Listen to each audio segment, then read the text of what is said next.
when you come off a game as uncharacteristic as this last one was for you, going into a playoff game, do you have to guard against pressing or being in your head a little bit, or have you always been able to put that behind you and just kind of go to where you are?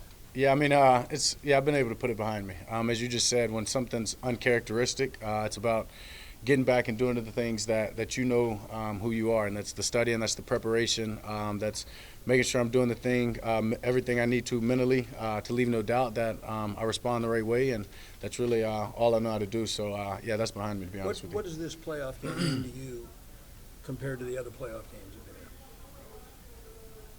in? Cool. It's a good question. We've got to win. Obviously, every playoff game you go into it thinking you've got to win, but having the past experiences I've had in the playoffs, just understanding the team that we have, what we're capable of doing, being on the road, just knowing we've got to go in, we've got to stay calm, we've got to stay within ourselves and play our best game. And when we're able to do that, I don't care who it is, what game it is, it's going to be tough to beat us. So much as people say what happened in the past, especially the Cowboys failures is not about you guys, but as a quarterback, you guys are judged by what you do in the playoffs, whether it's, your past failures, the team's past failures. How does much of that come into your mind of what you need to do? I mean, I just got to go win the game. As I said, do everything that I can and leave no doubt in my preparation to make sure that I'm putting this team in the best chance to do that. And, yeah, understanding that, and I've said it myself, right, we're all judged off of wins in the playoffs, and these matter, and I know that. And so not necessarily not that it's pressure, but you've got to love playing in these moments. You've got to love being in games like this, and if you don't, this league, this sport, this isn't the place for you. And so for me, it's about embracing the moment. As I said, stand within myself. It's not time to do anything new, create anything new. Trust my teammates, trust the way that I've prepared throughout, and just go out there and stay within the moment. You talked to us before about how when you think about when you're going to use your legs, the bigger the moment, the more it's worth that risk. How much do you think about that on a week like this? Yeah, I mean, I understand I'm going to have to, whether it be whether it just be in the pass game, nothing's there, whether it be protection breakdown, or maybe it's play called.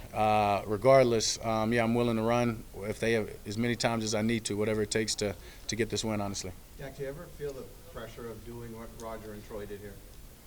I mean, I got to say that I want to. I want to win the championships and win the titles and everything that they did, win all the games, put this team in that position. But I can't say that that's at the forefront of my mind as I'm thinking about what those guys have done, what the great quarterbacks here have done before me. I can't necessarily, I don't have any tell on what they did then. So it's about focusing on the now, as I said, and knowing what I can do, what I'm capable of doing, and really with the opportunity that this team has in front of them. There's so much greater appreciation of how precious these moments are and how quickly it can slip away if you don't handle business. 1,000%. Yeah, year 7. Been in the playoffs a few times, understanding, as I've told you all throughout the year, about the details, being disciplined, all the things that matter. And now they've got to make sure that us being dialed in and focused on that, they all come into play this Monday. Y'all still motivated by how last year ended?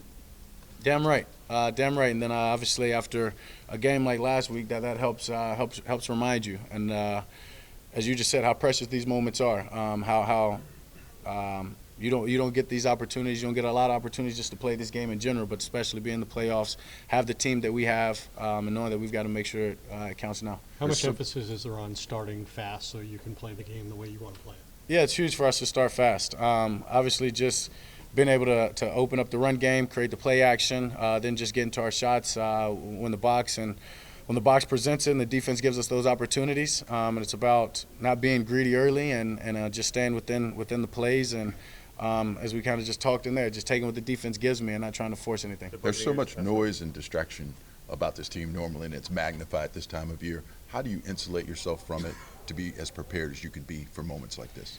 Yeah, honestly, I don't listen to it. Off of socials, focusing in on my preparation, focusing in on the locker room, focusing in on the guys in this locker room, in this building that have the control within their hands, and just making sure that, as I said, we stay focused in and on the moment in our preparation and leave nothing to chance, and just trying to control that temperature and not the external noise. Some of the talk has been about your head coach, and he's led you guys to the playoffs the last couple of years, 12-5 record. I see you shaking your head. Do you find it laughable that his job status even comes up?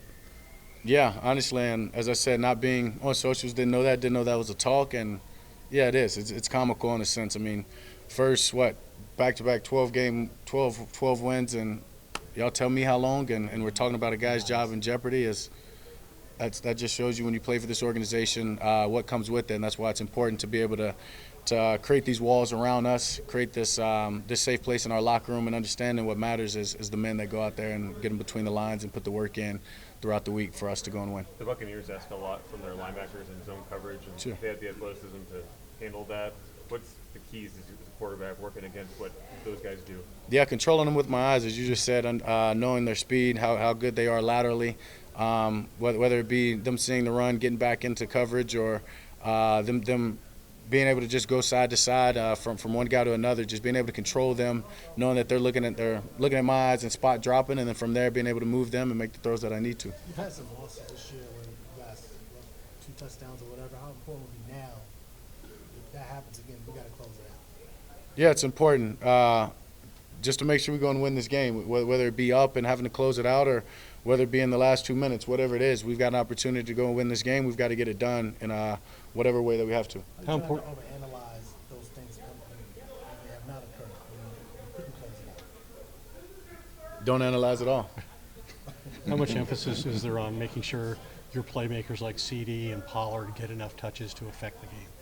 Yeah, I mean, I think a lot of that will come within the scheme, and then obviously throughout the past game, when they have their matchups, when they're in their zones, getting to their spots, 2 guys that I feel comfortable about.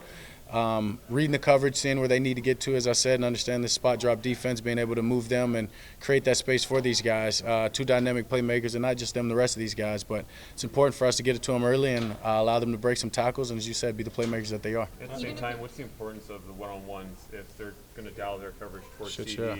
having MG, TY, and everyone else hitting them when those opportunities come? Yeah, it's huge, and I think I know those guys understand that. Just obviously from the film study, seeing what they've done in the past, playing us and just against other teams, trying to take away the primary target is other guys got to step up. Other guys got to know that it's when they do that, it's on them to win. It's on me to make the throw, and we're looking forward to that. Speaking of primary target, CD, I'm saying, speaking of primary target, CD honored a second-team All-Pro today. Your thoughts on that? Yeah, proud of him. Yeah, didn't know that. I mean, yeah, it's awesome. It's only the beginning for him. So he's got a long career ahead of him, young guy. But for him to get on that list is pretty cool. Proud of him. But he'll be on that first team here in a couple of years. From the aspect of continuity on your offensive line, how important is it to get Tyler back at center? Yeah, it's huge. Just obviously for the communication, somebody that's been there all year long. The trust. Mac did a hell of a job too. Don't get me wrong. Yeah, Mac did a great job. The whole offensive line did in his absence, and but just getting him back, feeling comfortable, just allowing us to do some different things and some things that we've done at our best with all those guys in there would be huge. Do you know who's playing quarterback on the other side? Yeah. Does that matter? Does that come into anybody's focus in his locker room? I mean, obviously you give the guy respect. I mean, he's won as much as anybody has in this league, so you've got to give him the respect there. But understanding that this is a team game, and obviously knowing how good and talented our defense is, trusting those guys are going to go out there and do their job and handle that side of the ball. And so for us, it's about taking advantage of our opportunities. And as we said, if they get up, not giving them a chance and continuing to stay on them. As we get up, not giving them a chance. And if it's a close game, understanding that, yeah, who they've got at quarterback and what they're capable of doing, the way they've won a lot of their games throughout this season in the last couple of minutes. So just knowing that we've got to take care of our business, and we can't leave it in his hands. As a quarterback, would it be special to beat him? For sure. I mean, obviously, in a playoff game, as I just said, a guy that's won as much as anybody else has, but it'll be special just to get this road win with these guys in this locker room. From more of a deeper standpoint, this is going to be the franchise's first time playing on Martin Luther King Day. Can you talk a little bit about the significance of what that would mean to you and just culturally speaking? Yeah, that's awesome. I mean, culturally, that's who I am. So, I mean, just yeah, it's a blessing being able to play on a day like that. A leader amongst our time and our world. That he was here on this earth, and just obviously what we're doing today, us being in this circle together. You see what happens on a football field, the different type of people that come from everywhere. I mean, it started with Martin Luther King and everything that he envisioned, and so just blessed to be able to play the game that I love on that day. Awesome. Thanks, Dak. Thank you all. Thanks, man. Thanks, Dak.